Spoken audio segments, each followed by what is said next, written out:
Producer Sirish పేరు చెబితే దిల్ రాజే గుర్తుకొస్తారు. కొన్ని దశాబ్దాలుగా ఇద్దరూ కలిసి సినిమాలు తీస్తూనే ఉన్నారు.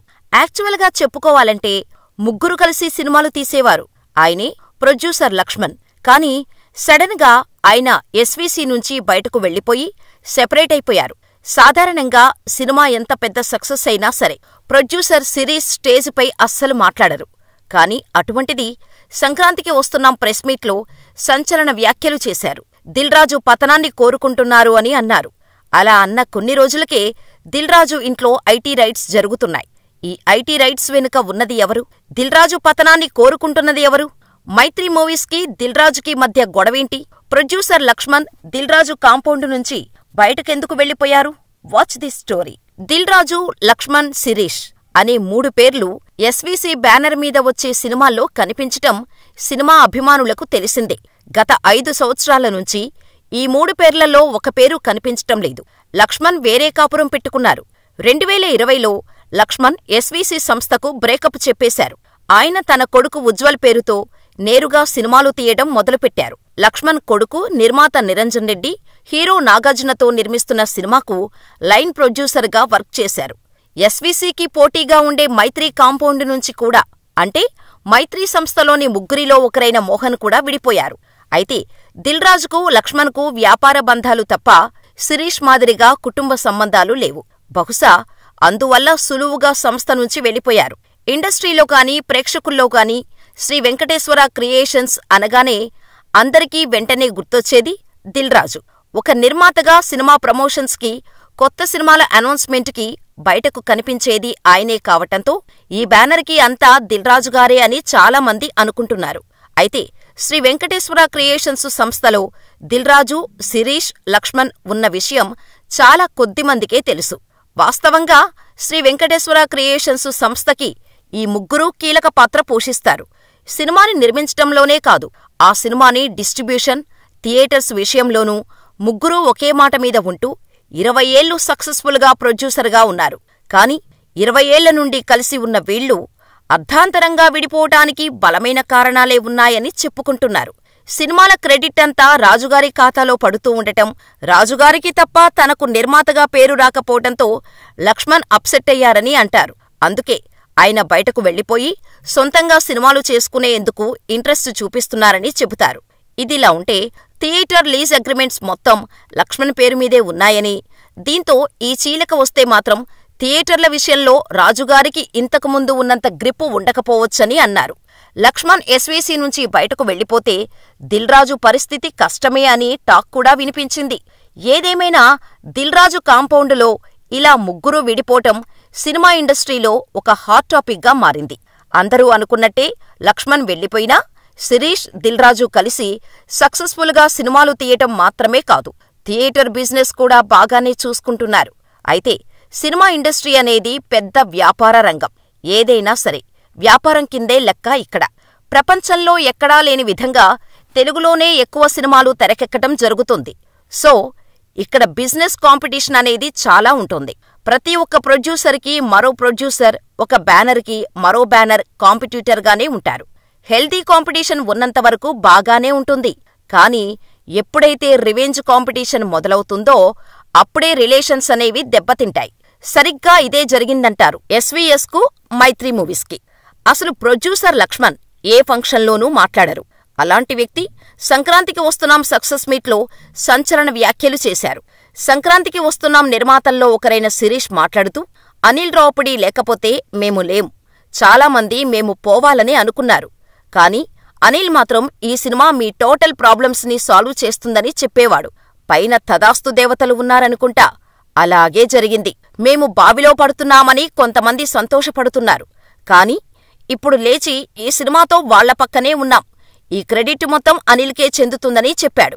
మైత్రి మూవీస్ బ్యానర్కి దిల్ రాజుకు గొడవలు ఉన్నాయని, శిరీష్ చేసిన వ్యాఖ్యలు మైత్రిని ఉద్దేశించి చేసిందనే రూమర్స్ సినీ సర్కిల్స్లో వినిపిస్తూ ఉన్నాయి.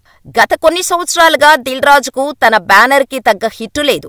దీంతో దిల్ రాజు పని అయిపోయిందని చాలామంది అనుకున్నారు. దిల్ రాజుకు పోటీగా సినిమాలు తీయటంతో పాటుగా పాన్ ఇండియా రేంజ్లో పెద్ద సినిమాలు తీసి బ్లాక్ బస్టర్ హిట్ కొడుతుంది మైత్రి మూవీస్. అంతేకాకుండా దిల్ రాజు సినిమా అనౌన్స్ చేస్తే దానికి పోటీగా ఏదో ఒక సినిమాని మైత్రి మూవీస్ వారు అనౌన్స్ చేయటం చూస్తూనే ఉంటున్నాం. దీంతో బయటకు చెప్పకపోయినా ఇద్దరి మధ్య గట్టి పోటీ నడుస్తోంది అని అర్థమైంది. ఈ విషయంపైనే శిరీష్ ఇండైరెక్ట్ గా ఓపెనప్ అయ్యారని ఇండస్ట్రీలో టాక్ నడుస్తోంది. నిజంగానే దిల్ రాజును తొక్కేయటానికి ప్రయత్నాలు జరుగుతున్నాయా అంటూ అందరిలో అనుమానాలు మొదలయ్యాయి. ఎందుకంటే గత కొంతకాలం నుండి దిల్ రాజుకి ఇండస్ట్రీలో అసలు ఏమీ కలిసి రావట్లేదు. ఒకప్పుడు వరుసగా సక్సెస్లు అందుకుంటూ బ్రాండ్ ఇమేజ్ ని ఏర్పాటు చేసుకున్న ఆయన కరోనా లాక్డౌన్ తర్వాత ఎక్కువ శాతం ఫెయిల్యూర్స్ ని చూశాడు. తన 50వ సినిమా అయిన గేమ్ చేంజర్ ఖచ్చితంగా తన తలరాత మారుస్తుందని బలంగా నమ్మాడు. ప్రతి సినిమాను మీడియం రేంజ్ బడ్జెట్లో నిర్మించి భారీ విజయాలను అందుకునే దిల్ రాజు ఈ సినిమాకి మాత్రం శంకర్ మీద, రామ్ చరణ్ స్టార్ స్టేటస్ మీద బలమైన నమ్మకం పెట్టి డబ్బులు మంచినీళ్లులాగా ఖర్చు చేశాడు. కేవలం పాటల కోసమే ఆయన 75 కోట్లు ఖర్చు చేశాడంటే ఈ సినిమా మీద ఎంత నమ్మకం పెట్టుకున్నాడో అర్థం చేసుకోవచ్చు. సినిమా బడ్జెట్తో పాటు ఆర్టిస్టుల రెమ్యూనరేషన్ మొత్తం కలిపి దిల్ రాజుకి 450 కోట్ల రూపాయలు ఖర్చయిందట. కానీ సినిమా రిజల్ట్ తలకిందులైపోయింది. డిజాస్టర్ టాక్ రావటంతో దిల్ రాజు కాంపిటీటర్స్ అంతా చాలా హ్యాపీగా ఫీలయ్యారు. కానీ సంక్రాంతికి వస్తున్న సినిమా దిల్ రాజుని కాపాడింది. ఇదిలా ఉంటే సరిగ్గా ఈ టైంలోనే దిల్ రాజు ఇంటి మీద ఐటీ రైడ్స్ జరగటంతో అందరూ ఒక్కసారిగా షాకయ్యారు. దిల్ రాజు మాత్రమే కాదు, ఆయన కూతురు హన్షితారెడ్డితో పాటు ఆఫీసులు, బంధువులు ఇలా ఆయనకు సంబంధించిన దాదాపు 55 ప్రదేశాల్లో ఒకేసారి ఐటీ అధికారులు సోదాలు చేశారు. అంతేకాకుండా దిల్ రాజు కాంపిటీటర్ అయిన మైత్రి మూవీస్ ఆఫీస్ మీద కూడా రైడ్ జరిగింది. ఈ 2 నిర్మాణ సంస్థలపైన ఇప్పుడు ఎందుకు రైడ్స్ జరుగుతున్నాయనే చర్చ జరుగుతోంది. ఇప్పుడు రైడ్స్ ఎందుకు అనే క్వశ్చన్ వచ్చిన వెంటనే వచ్చే ఆన్సర్ ఆ 2 బ్యానర్స్ నుంచి ఇటీవల 3 భారీ సినిమాలు, వాటి వల్లే నేడు ఈ రైడ్స్ అని అంటున్నారు. మైత్రి మూవీ మేకర్స్ విషయానికి వస్తే ఈ బ్యానర్ నుంచి గతేడాది డిసెంబర్లో పుష్ప 2 మూవీ వచ్చింది. ఈ సినిమాకు వచ్చిన కలెక్షన్ల గురించి ప్రతిరోజూ పోస్టర్స్ వేస్తూ ప్రచారం చేసుకున్నారు. చివరిగా 1831 కోట్లు వచ్చాయని పోస్టర్ వదిలారు. 2000 కోట్లను కలెక్ట్ చేయటమే తమ లక్ష్యం అన్నట్టు మేకర్స్ బహిరంగంగానే చెప్పుకున్నారు. అలాగే రిలీజ్కు ముందే 1000 కోట్ల బిజినెస్ అయింది అంటూ స్వయంగా సినిమా ఈవెంట్స్ పైనే అఫీషియల్గా మాట్లాడారు. ఇక దిల్ రాజు విషయానికి వస్తే ఈ ఏడాది సంక్రాంతి మొత్తం దిల్ రాజుదే. ఆయన సొంత బ్యానర్లో గేమ్ చేంజర్ అనే భారీ మూవీతో పాటు సంక్రాంతికి వస్తున్నాం అనే మూవీ కూడా వచ్చింది. వీటితో పాటు Daaku Maharaj movie Nizam distribution rights కూడా దిల్ రాజు దగ్గరే ఉన్నాయి. కాగా ఇందులో గేమ్ చేంజర్ మూవీకి దాదాపు 450 కోట్లు ఖర్చు పెట్టినట్టు స్వయంగా దిల్ రాజు ప్రకటించాడు. అలాగే సంక్రాంతికి వస్తున్న మూవీ కలెక్షన్ల పరంగా దుమ్ము లేపుతుందని, అల్లు అర్జున్ రికార్డ్స్ను కూడా బ్రేక్ చేసింది అంటూ 161 కోట్ల కలెక్షన్లు వచ్చాయి అంటూ ప్రచారం చేసుకున్నాడు. అయితే గేమ్ చేంజర్కు భారీగా లాభాలు వచ్చినట్టు పోస్టర్లు రిలీజ్ చేశారు. అదేంటి, గేమ్ చేంజర్ ఫ్లాప్ అయింది కదా మరి అని అందరికీ అనుమానం రావచ్చు. కానీ ఇక్కడే మేకర్స్ చేసిన ఓ చిన్న పొరపాటు వల్ల ఇదంతా జరిగిందని అంటున్నారు. ఈ 3 సినిమాలకు సంబంధించిన పోస్టర్స్లో రిలీజ్ తర్వాత 100 కోట్ల కలెక్షన్లు వస్తున్నట్టు ప్రకటించారు నిర్మాతలు. ఇదే ఇప్పుడు ఐటీ రైడ్స్కు దారితీస్తున్నట్టు తెలుస్తోంది. మరీ ముఖ్యంగా గేమ్ చేంజర్ సినిమా డిజాస్టర్ అయ్యి సరిగ్గా కలెక్షన్లు రాలేదు. కానీ ఈ మూవీ టీం మాత్రం ఫస్ట్ డేనే 186 కోట్ల రూపాయల గ్రాస్ వసూళ్లు సాధించినట్టు పోస్టర్ వేసేవారు. దాంతో అందరూ ఆశ్చర్యపోయారు. ప్రతి ఒక్కరి దగ్గర ఇదే డిస్కషన్ నడిచింది. మరోవైపు వెంకటేష్ నటించిన సంక్రాంతికి వస్తున్నాం సినిమా పాన్ ఇండియా కాకపోయినా వారం తెరక్కముందే 200 కోట్ల గ్రాస్ వసూళ్లు వచ్చినట్టు పోస్టర్స్ రిలీజ్ చేశారు. అందులో నిజమేంతో తెలీదు కానీ ఈ పోస్టర్స్ వైరల్ అవ్వటం వల్లే ఆయనపై ఐటీ దాడులు జరుగుతున్నాయని గుసగుసలు వినిపిస్తున్నాయి. అయితే తనతో చేసిన సినిమా డిజాస్టర్ అవటంతో దిల్ రాజు దగ్గర ₹1 కూడా రెమ్యూనరేషన్ తీసుకోకుండా సినిమా చేస్తానని రామ్ చరణ్ మాట ఇచ్చారట.